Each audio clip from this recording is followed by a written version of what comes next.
is hosted.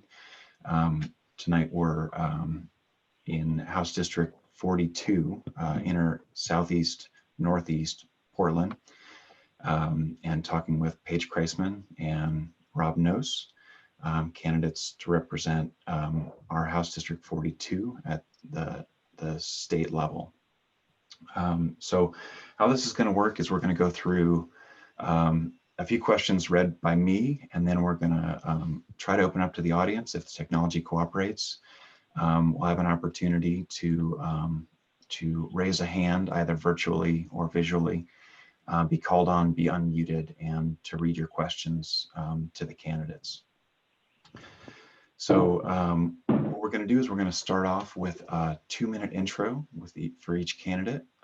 There was a coin flip, and Paige will begin with a 2-minute intro, followed by Rob with a 2-minute intro, and then we'll alternate questions with a minute each to respond. So let's go ahead and kick it off with a 2-minute introduction from Paige Kreisman, our candidate for House District 42.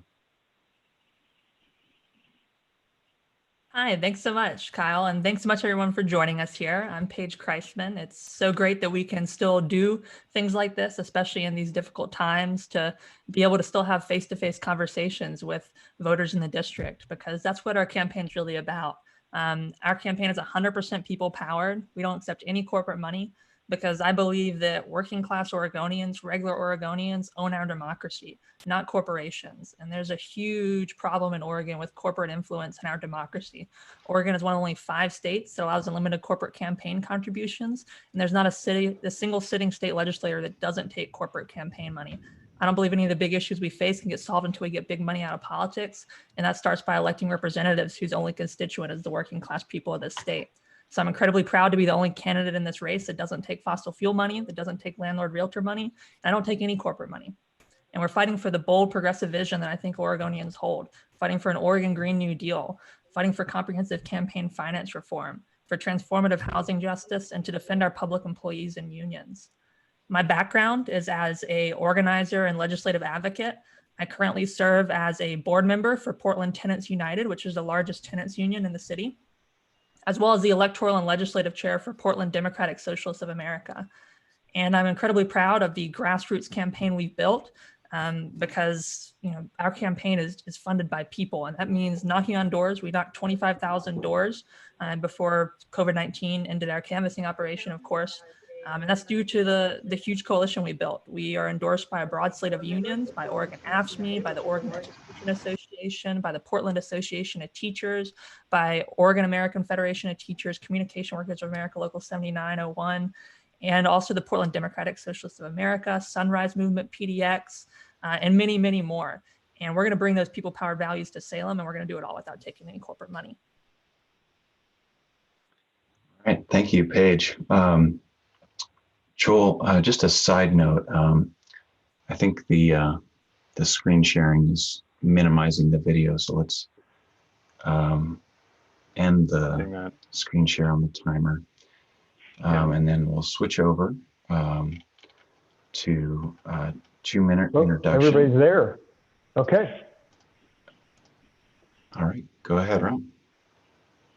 Well, hello, everyone. I'm Rob Nose. I'm the state representative for House District 42. And my pronouns are he, him, and his. And I want to start by saying that I'm a proven progressive, an activist with a track record of accomplishing things in our legislature in Salem. I have taken on corporate interests in our state and in our country, and I have won. A little bit about me. I'm a gay man. I came out in 1991. I'm a parent and now a grandparent to a 2.5-year-old grandson. And I'm a lifelong trade unionist who's worked with students for education access and funding and organized with the labor movement for almost 25 years, 20 years almost with nurses. I have dedicated my life to fighting for education and for working people. Now, in my first term in the legislature in Salem, I was a leader in passing statewide paid sick leave and raising our minimum wage. In 2019, I was a leader in passing paid family leave and the largest corporate tax increase in the history of our state to finally get back to funding schools. And I was a leader in getting public health better funded. And the wisdom of that is coming through right now, every day as we live through this crisis. If I'm reelected, I'll continue to stand up to the pharmaceutical industry and their price gouging. I'll combat our housing crisis and stand up for renters.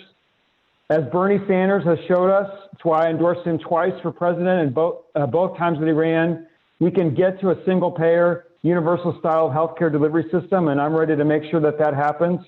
I'm ready to go back to my roots and lower tuition, if not outright eliminated, at our state universities and our community colleges. And lastly, I'm ready to pass bold climate change legislation so we can have a Green New Deal here in Oregon. Great. Thank you, Rob. Okay, so I will go ahead and read through a few questions. 1 minute to respond each. We'll switch back and forth who answers first. So as Rob answered second last time, Rob will answer first this time. Okay, first question. What are the first 2 bills you plan to introduce in the Oregon Legislature in the next session? Let's start with Rob with a minute. Okay, so the screen is doing something really weird here. The first 2 bills that I plan to introduce are very simple. One will be a bill to eliminate the statewide preemption that we have in our statutes on rent control. It was put in place by Republicans in the legislature when they dominated it in the 90s. I believe our community needs to be able to have rent control ordinances if that's what it thinks that it should have. And so that'll be the first bill that I introduce. And then the second bill that I'll be introducing will either be what the next version of the Green New Deal is going to be, our climate change bill, or a bill that helps us get to the single payer system that we need to have implemented here in our state. Thank you, Rob. Now we'll go back to Paige. 1 minute, same question. What are the first 2 bills you plan to introduce in the Oregon Legislature in the next session? Yeah, so I think one of the really important things that I need to do to give back to my community is introduce a pretty comprehensive trans civil rights package bill. So I'm the first trans woman to run for the state legislature here in Oregon, and there's only 4 sitting state legislators in the whole country that are trans. And that marginalization has done a huge damage to trans people, including here in Oregon, where trans women are housed in men's jails and prisons, and trans panic defense is still legal. So giving back to the community that has allowed me to represent them is going to be really important for me. But also there's a ton of crises we face. So the COVID-19 crisis, we need to make sure that, and it could be addressed in a special session as well, but if it makes it to the long session, we need a relief package for working class people in this state. Not for corporations, not handouts to corporate interest, but to make sure that working class people are taken care of through the economic fallout after this crisis is over. And I'll be working with, I'm sure, a lot of other bold progressive legislators down there in Salem to make sure that happens. Thank you, Paige. So now we'll go back to our alternating, and the next question Paige will answer first. What would you do in the legislature to help Oregonians economically affected by COVID-19? What steps would you take to improve services such as unemployment insurance, SNAP, and other programs family depend on? So we'll go to Paige with 1 minute. Thanks. So a lot of these things need to happen really quickly, and a lot of these needs that working Oregonians have can't really wait until the next long session comes up. So I really hope, and I'm confident that a lot of our sitting state legislators and our governor can take care of these issues right now. But we need things like an immediate rent and mortgage freeze, because right now there are thousands of Oregonians who are out of work, and there's thousands of Oregonians who cannot pay their rent or their mortgage, and a rent freeze and a mortgage freeze as well, all the way up the supply chain, will bring the immediate relief that Oregonians need to make it to the end of this crisis. As well as you touched on SNAP, so waiving the interview requirements for food assistance programs in this state to ensure that people can get on food assistance quickly. That's something that will be incredibly important. And then touching on it again, centering on working people, because we already see that businesses are trying to take advantage of this crisis to get out of paying their taxes that were raised last session, the Student Success Act. I don't think that's acceptable. You know, the biggest businesses in our state need to pay their taxes, pandemic or not, and I'm gonna make sure that they do. Thanks so much. We'll go to Rob with the same question. What would you do in the legislature to help Oregonians economically affected by COVID-19? Kyle, thanks for that question. It's a really important one. So I was a champion for Measure 97, and I was a champion for the largest corporate tax increase that our state has ever passed in the history of our state's existence.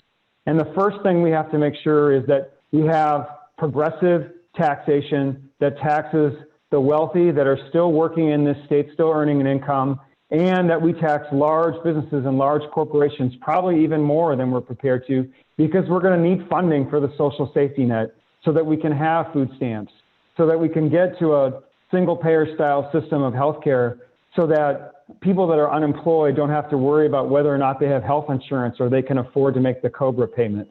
So that's going to be my top priority, is making sure we've got money raised to maintain that social safety net. Progressive taxation. Thank you, Rob. So I'm going to switch over to healthcare specifically. What would you do as a legislator to make universal single-payer public healthcare a reality in Oregon? And we'll start with Rob with 1 minute. So the first thing that we have to do is raise taxes on the wealthy and large corporations so that we've got the resources to pay for it. The second thing is we've got to make sure that we've got a Democratic president and a Democratic Senate so that the Congress will release the money that we're spending on Medicaid and Medicare in this state to help prop up the single-payer healthcare system that Oregon would be ready to release if we just get a better federal government legislature. It's why I endorsed Bernie Sanders in 2016. It's why I endorsed him in 2020. We've got to have a strong federal partner to provide the resources we need so that we can pay and implement the single-payer system. We're ready to do it. The PEB system and the CCO system are there. We just have to put the funding and the mechanisms in place. Great. Same question to Paige. Yeah, absolutely. And it really is a funding issue. And what it comes down to is the willingness to tax corporations and to tax big businesses.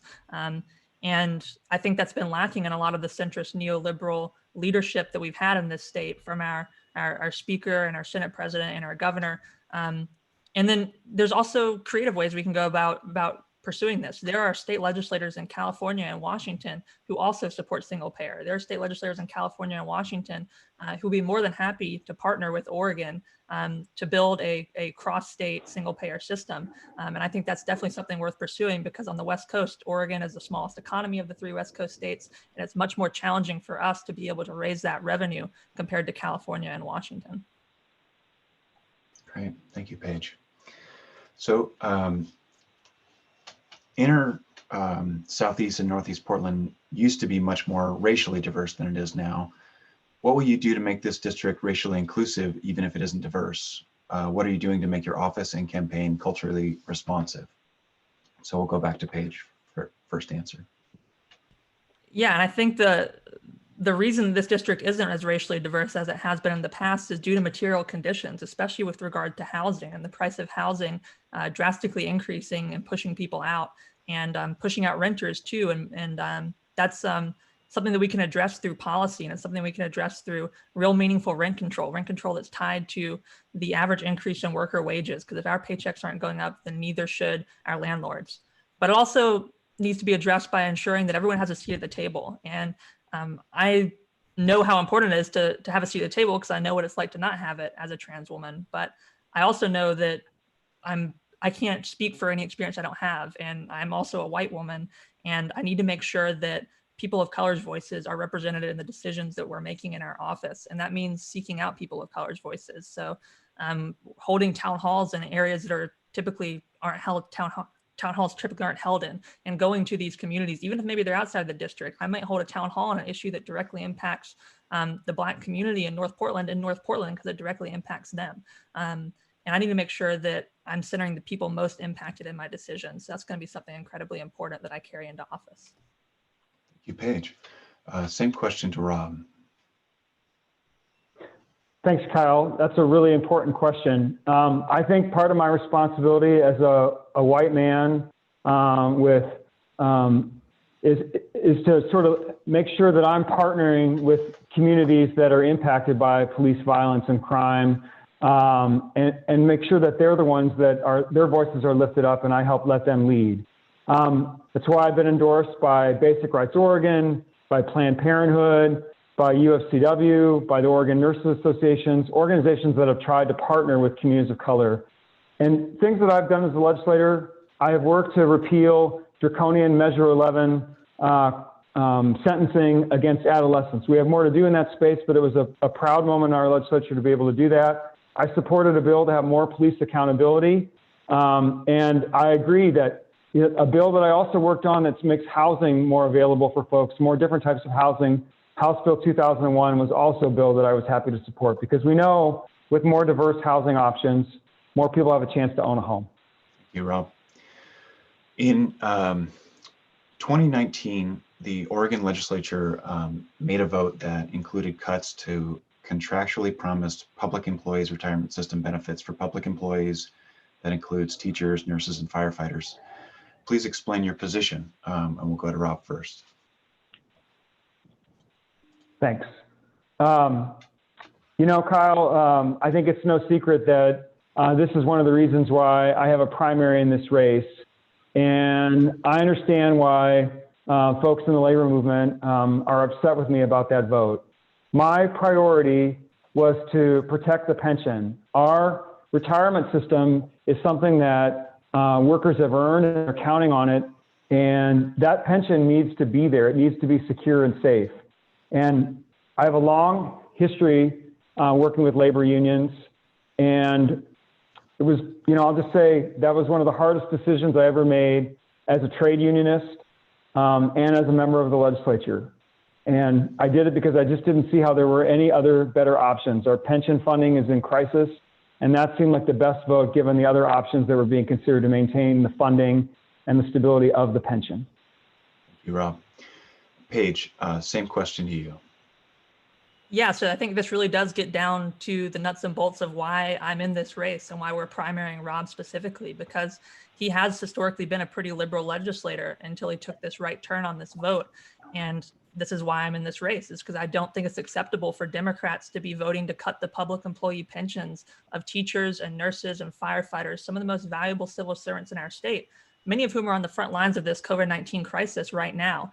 Now, I think there were plenty of options that weren't pursued on this issue. So public employee pensions were funded at 111% in 2006 before the stock market tanked.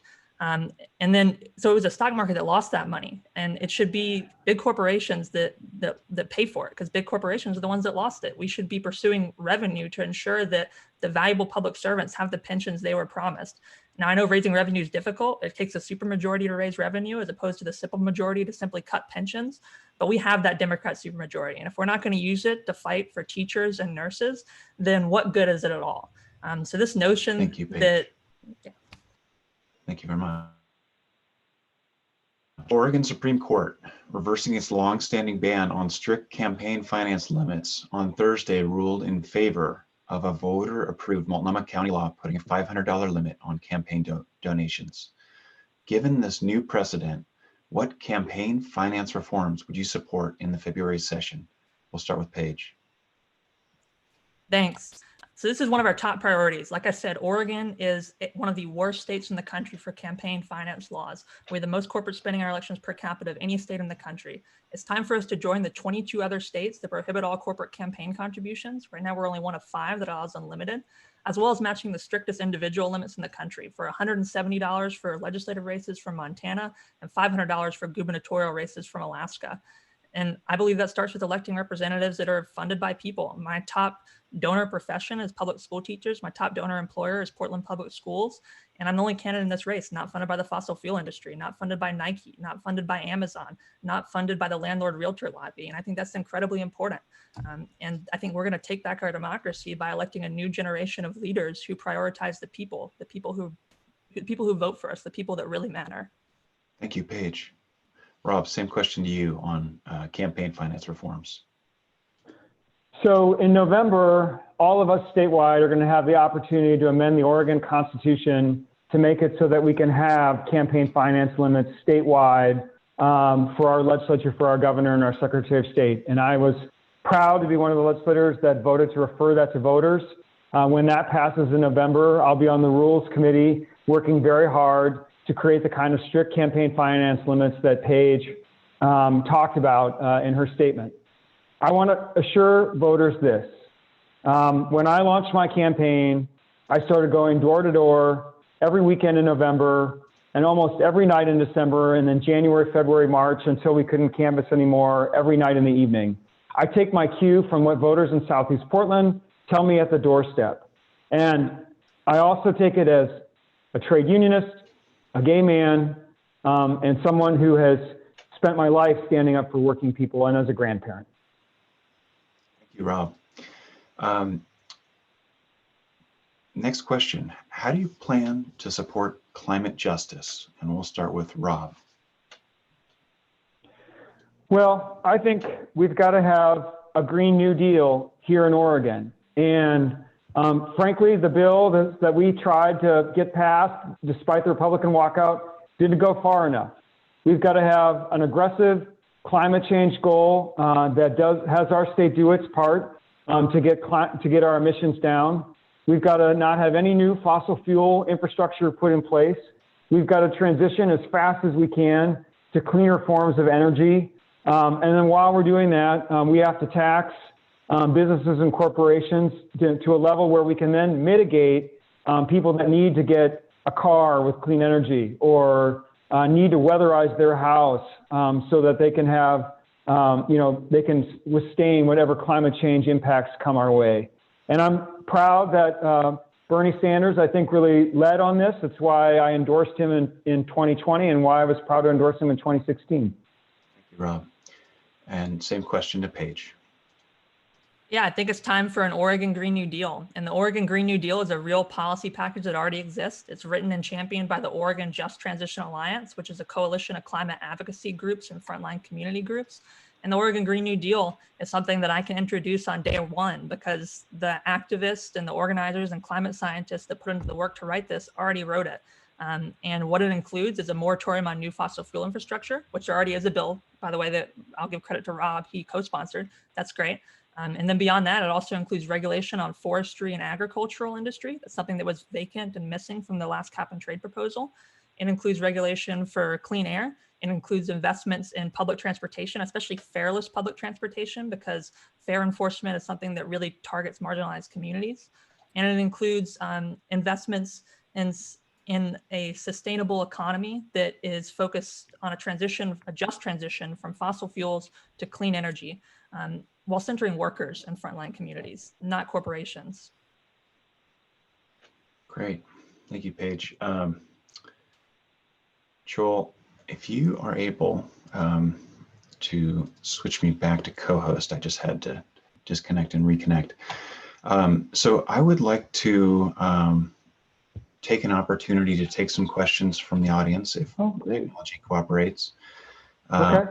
So my hope is that folks can either go to the participants window and virtually raise their hand, or flag us down in their video by just waving their hand, and we can take folks' questions from the audience. All right, so let's see. If anybody is out there and wants to ask a question, either wave your hand with your video, virtually raise your hand on the participants tab, or type a tab into the chat. Okay, we got Catherine. Go ahead, Catherine. Okay, you've unmuted me, right? You're live. Yeah, I mean, I understand the difficulties in trying to fix the PERS system, and I'm curious what Paige would have proposed if she had been at the legislature and trying to solve the problem of those people who were in the legislature and trying to solve the problem.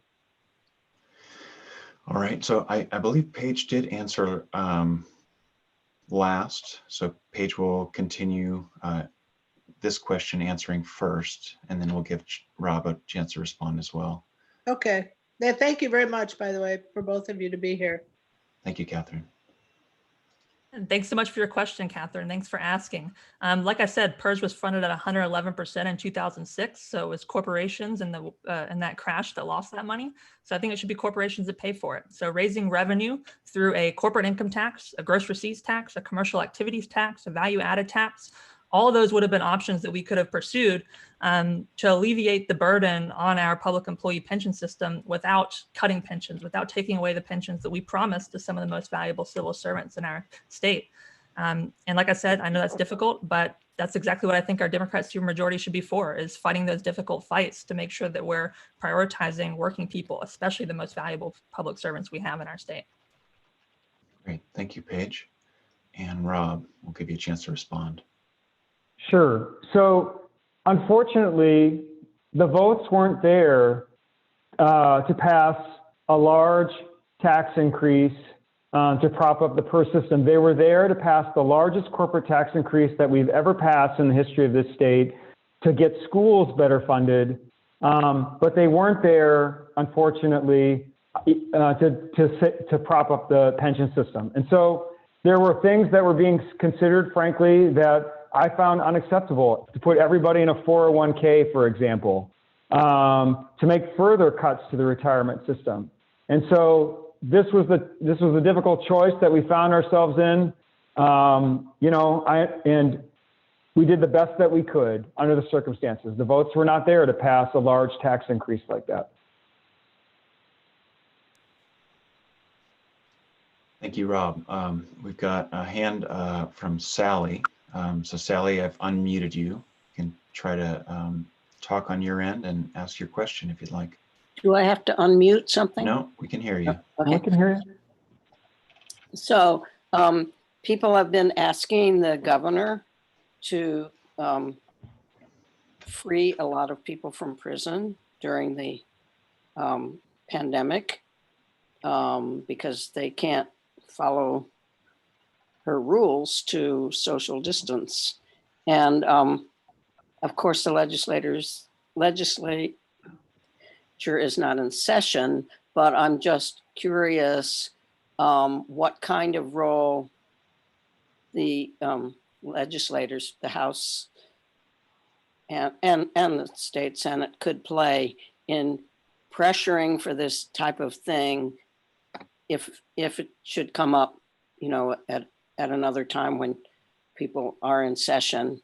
How much pressure can legislators exert to make sure that people in prison are treated fairly?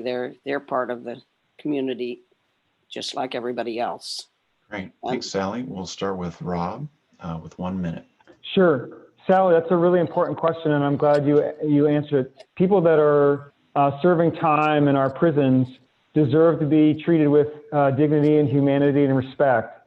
And at this time, right now, I don't believe that a consensus has emerged among legislators and the governor about how to release people.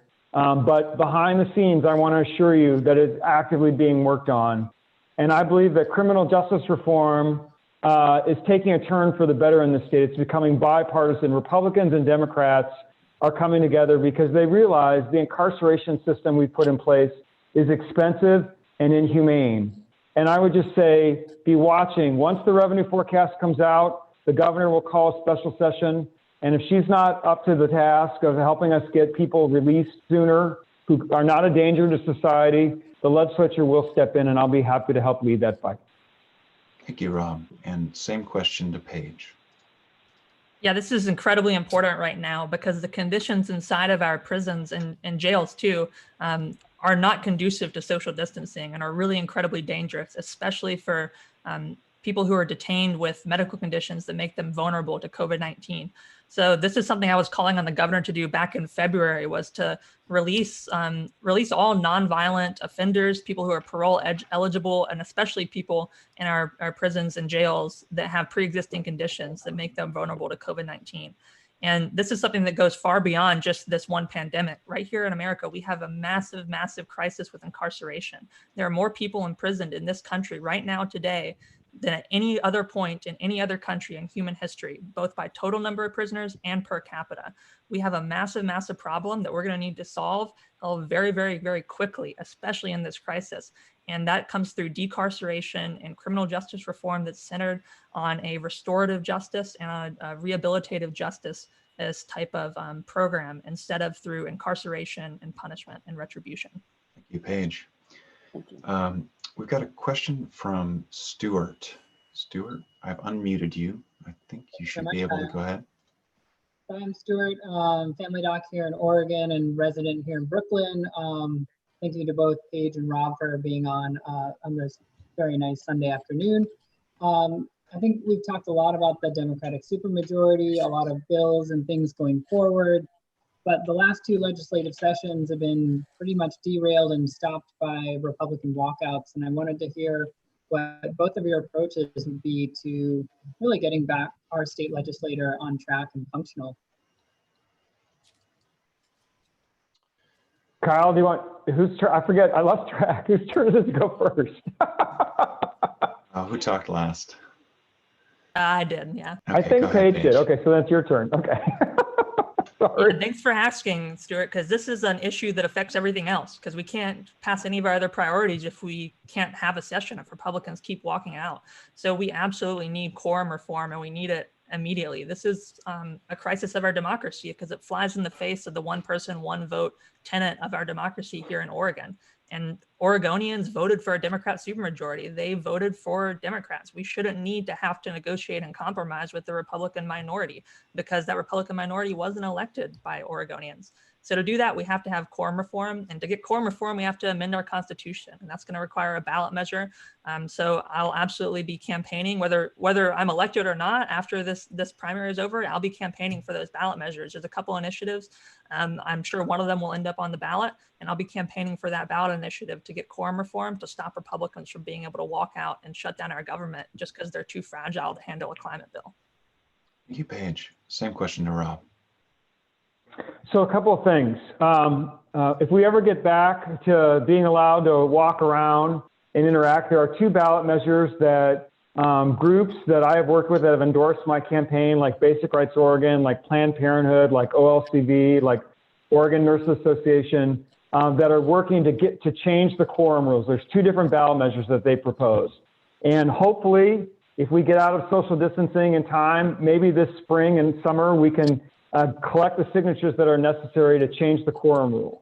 But if that doesn't happen, the other option that voters have is we can get a super majority of Democratic senators and Democratic representatives elected to change the quorum rule. We could then refer it.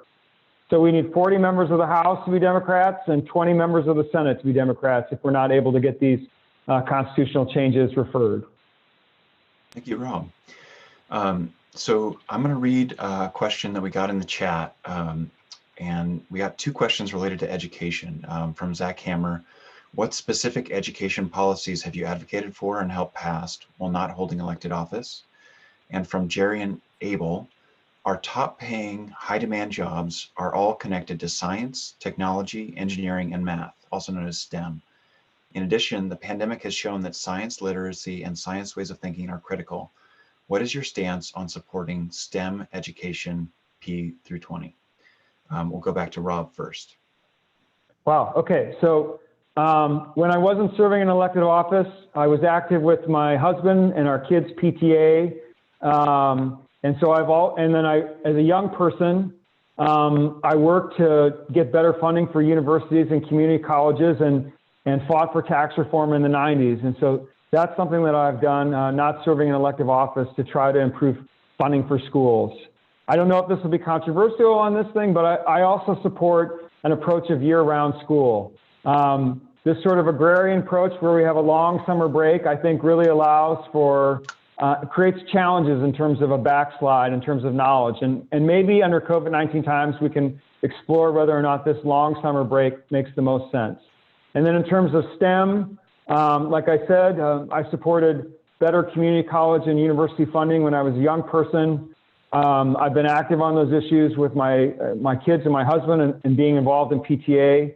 And I think helping to pass Okay, whoop, all right, time's up. Appreciate it. Same question to Paige. Thanks. So the Student Success Act was a really important bill that was passed last session. And I was working really hard on that bill, not just to, as my role with Portland DSA, not just to make sure that bill was passed, but also to make sure that it was a really strong, really good bill. And it was good. It was okay, but we fell short on a couple of really key issues, I think. So for one, there was an amendment in there that preempted commercial activities taxes and value-added taxes on the local level. So that would be like PSEF, for example. Portland Clean Energy Fund is one of those types of taxes. It's not retroactive, so PSEF is safe, but it prevents other cities from replicating PSEF. And that was an add-on to that bill that was snuck in there by corporate interests that was totally unnecessary. And I was really disappointed in that.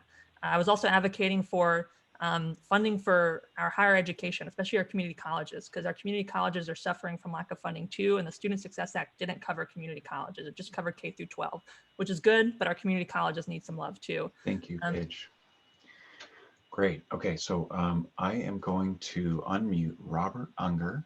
And while I'm doing that, I'll just remind folks, if you want to type a question in the chat or raise your hand in the participants window or just wave your hand at the video, we have a few minutes left to ask questions to the candidates. So we're going to go to Robert Unger next. Thank you both for doing this online debate. I really appreciate it.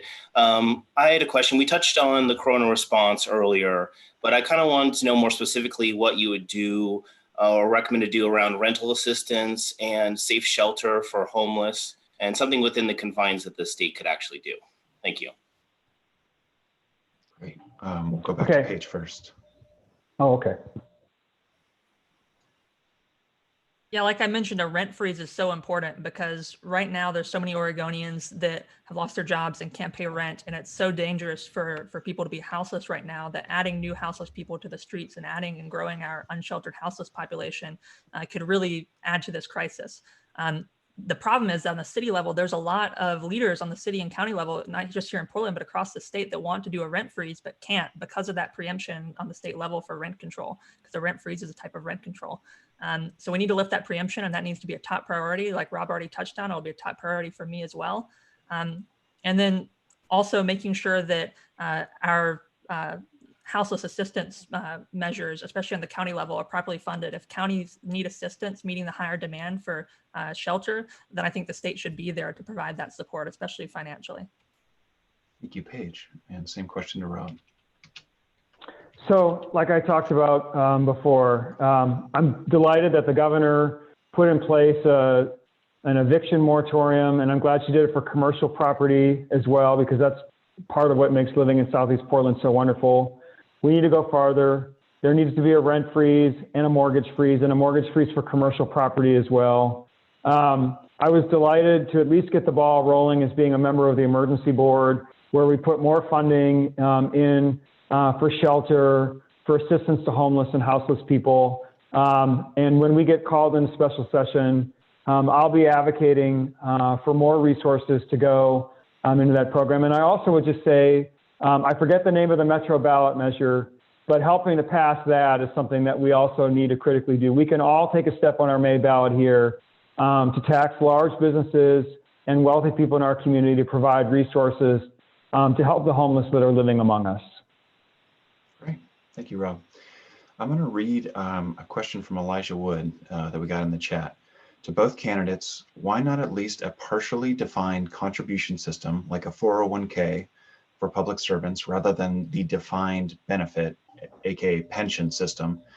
I think I heard you both suggest that the way to address the program cost growth is tax increases. I'm concerned that the approach you both outlined puts citizens on the hook for benefits that will definitionally increase due to COLAs rather than fluctuating with the market. Can you define a middle ground? We'll go back to Rob first. I'll go first. Okay, I'll go first. So Elijah, we actually have a pension system and a 401k system. That's what OPSRP is. That's the pension retirement system we've had in place since 2003. And what we did in the bill that was controversial is that we reduced the 401k a little bit and then diverted that 401k contribution from workers to the pension part so that we would maintain the pension and keep the pension whole. And I supported that because I thought that was the best option to maintain the retirement in light of the fact that we weren't going to be able to, have a large tax increase passed by the Democrats to be able to do that. So I think actually the bill that I voted for was a bit of a compromise, actually. And same question to Paige. Yeah, so PERS is not the system that new public employees are enrolled in right now. PERS is the old system that former public employees are now currently drawing benefits from, but new employees aren't enrolled in that. We transitioned off that a while ago. So any solution we need to fund PERS doesn't need to be a permanent solution. Any revenue or new taxes we raise doesn't need to be permanent. It needs to last as long as the PERS recipients are on that pension until they age out. Maybe 10, 15, 20 years are the estimates that the legislative economists have put out. And that tax should be raised on corporations. I agree with you. I don't think that working class Oregonians should be put on the hook for what was ultimately a fault of corporations and Wall Street losing that money in the economic crisis. So I think it should come from, like I said, a corporate income tax, a commercial activities tax, value added tax, or gross receipts tax, and to do it in a progressive way that we can ensure both that we can and meet the needs of meeting the pensions we promised to some of our most valuable civil servants, and make sure that we're taxing corporations in a progressive way. Okay. I'm going to read one more question and then we'll go to closing statements. We have from 11-year-old Leo Wood. You talked about implementing the Green New Deal, but it's not a specific bill, it's a policy framework. What specific components would you put in a bill this coming session? And we'll go back to Paige. Yeah, you're right. It would have to be multiple bills, probably a lot of bills, because the Oregon Green New Deal is really in depth. It's been worked on by a lot of climate scientists. There's a lot of policy in there, but it'll definitely have to be broken up into different bills to get specific. And I think starting with the most immediate ones, like a moratorium on fossil fuel infrastructure, is incredibly important, because building new pipelines and expanding freeways in 2020 is climate change denial. And then also providing immediate relief to communities already suffering from the impact of the climate crisis. The air quality in Portland is progressively getting worse, and it's getting worse in areas that are traditionally marginalized, especially in North Portland and communities of color and low-income areas. And addressing that is incredibly important, especially with opposing, like, for example, the Rose Quarter expansion freeway that would just increase traffic on the interstate going around in North Portland and communities that are already heavily polluted. We need to make sure that we kill that project and focus on the most immediate concerns first.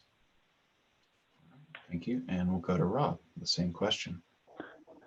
So first you have to have an aggressive carbon reduction goal that gets us below back to 1990 emission levels. All right, so our state's doing our part to reduce carbon emissions. I agree with Paige. We have to not have any new fossil fuel infrastructure put in place. We have to help our utilities transition to cleaner energy sources, to more renewable, more solar, more hydro, so that we're not putting carbon in the air. And we need to do things like the bill that I helped to pass. We need to fund it, which is we are reducing the use of diesel engines here in the Tri-County area. That was House Bill 2007. We need to do that as well and get that funded so that we are putting less emissions out here in the meantime. All right. Oh, and I missed a question from Randy at the top of the chat. I'm all for eliminating corporate influence in our elections and for a much fairer and more progressive tax system, including getting rid of the kicker. But all tax dollars ultimately come from private sector economic activity. What are your priorities for ensuring that our economy can survive the current crisis, retain and create jobs for working people, and continue to support critical public services? We'll go back to Rob first. Well, I do think that a rent and mortgage freeze that includes commercial property is critical right now if we're going to be able to sort of get back to an economy once things are allowed to open up. I mean, this is what I hear the most about from small business owners who are worried that they're not going to be able to, under a loan forgiveness system, they're not going to be able to make it. They're just piling on debt. And so that for me is critical. And then, if we have a single payer system, the way that Senator Sanders talked about, where your healthcare is not tied to your employment, that's also something that will provide a lot of relief actually to businesses in our economy. You know, we won't be an important benefit won't be tied to whether or not you're employed or working, or how successful your business is. Thank you, Rob. And Paige, same question. So first and foremost, I believe that all value is created by labor in our economy. So I think when the question was that all tax dollars ultimately come from private sector economic activity, the economic activity that tax dollars come from, that value is created by, is by workers. So I think workers are the most valuable part of our economy, and protecting our economy starts with protecting workers, ensuring that workers have hazard pay, that have personal protective equipment during this crisis, that workers' jobs are protected, that workers are centered in whatever economic relief package that we put out. And then we can start worrying about corporations, and starting with small businesses first, because right now we've seen big corporations getting hysterical about this crisis, as if Nike is going to go out of business because we're in a quarantine. And right now we see that big businesses in the state are asking to get out of paying the Student Success Act because we're in this crisis. That's not acceptable. If we're going to need to raise revenue to get out of this crisis, we need to raise it from our biggest corporations first and spend it to protect our workers, because they're the most valuable parts of our economy. Thank you, Paige. And to Rob. I think I already answered that question. Oh, sorry. Okay. So I'm going to go ahead and go to closing statements. So apologize. We couldn't get everybody's question in. We got a lot of good questions online, and I can forward those to the candidates if they'd like to respond to any questions that we didn't get to. I'll post those for the candidates. So a 2-minute closing each, and Paige started at the top of the hour, so we're going to have Rob's start with the closing statements. So Rob, 2-minute closing statement. Okay. I just want to remind Southeast Portland Democrats that I'm an activist, a lifelong progressive with a track record of accomplishing things in the student and worker movement and in Salem. As a gay man, now a grandparent, and a longtime trade unionist, I have fought for students and for workers for almost 25 years of my life. I have dedicated my life to fighting for education funding and for working people, all right?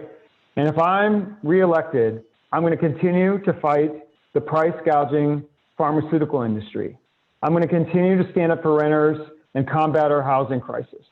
I'm going to continue to work to get a universal Medicare for all, single payer style system of healthcare implemented in our state. It's why I endorsed Bernie for president 2 different times, in 2016 and 2020.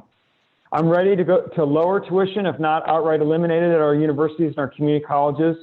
And I'm ready to pass bold climate change legislation. It's unfinished business so that we can have a Green New Deal here in Oregon. Okay, that was the top priority before COVID-19. And I just say, look at my endorsements. Don't just take my word for it. Look at who's endorsed me. Basic Rights Oregon, NARAL, Planned Parenthood, the Oregon Nurses Association, United Food and Commercial Workers, the Teamsters, the Carpenters. All of these are organizations that are on the front line of the COVID-19 crisis. They trust me to accomplish things in the legislature. Senator Merkley has endorsed me. Senator Wyden has endorsed me. Former Governor Barbara Roberts has endorsed me. And last, I have the endorsement of the Oregon League of Conservation Voters in this race, because I have a 100% voting record with them on every bill that they prioritize for every term that I've served in the legislature. I hope you've learned some things today, and I hope you consider giving me your vote and your confidence. Thanks so much, Rob. We'll go to Paige Kreisman, closing statement, 2 minutes. Thanks. I think this is an incredibly crucial election. There's so much at stake right now, from our response to the COVID-19 crisis to the climate crisis, and ultimately the identity of our country and our state moving forward. And that's really what this campaign is about, is our identity as a state and as a party. And I believe moving forward, the Oregonians deserve a bold, progressive vision that doesn't compromise with Republicans, that doesn't compromise with corporate interests, but fights for working class people exclusively. That's why we're 100% people powered. And I think there's too many Democrats in the state who are too quickly to call themselves progressive. And that's fine. I don't own that word. I'm proud to call myself a progressive, but I think that has to mean something. And when Rob calls himself a progressive champion, because that's his slogan in his campaign, but then takes thousands of dollars from the fossil fuel industry and then thousands of dollars from the pharmaceutical industry, he's the top recipient in the House of pharmaceutical and private healthcare money, and then votes to cut public employee pensions. I'm just left feeling like Oregonians deserve better. And I think we're going to provide that to Oregonians. And it's not personal, our campaign against Rob, but ultimately politics isn't a game. Politics isn't about, getting along all the time. And I think primaries can be healthy because ultimately the people who suffer the most are the most vulnerable people in our society. And those are the people we need to fight for, not corporate interest. That's why I'm proud to be endorsed by those groups, by a wide slate of unions. If you want to see our full list of endorsements, we're endorsed by the most unions in this race. We're endorsed by Sunrise Movement, by Bernie PDX, by Our Revolution. And I'm really incredibly proud of the grassroots coalition we've built, because that's who I'm centering in our campaign, is the working class people of this district. If you'd like to learn more, check us out at page2020.com. I'll put a link in the Slack chat. Thanks. Thanks so much, Paige. And thank you to both Rob Nose and Paige Kreisman for participating, for everyone for tuning in and asking thoughtful questions. We got a lot of really great questions. Sorry we didn't get everything in, but I will submit those questions to the candidates if they're interested in responding offline. Just a reminder, you have until Tuesday midnight to update your voter registration. If you'd like to vote for either of these candidates this evening, you have to be registered as a Democrat to vote in the Democratic primary. Make sure to remind all your friends, especially if they've moved recently. And thanks so much, everyone, for tuning in. Really appreciate it.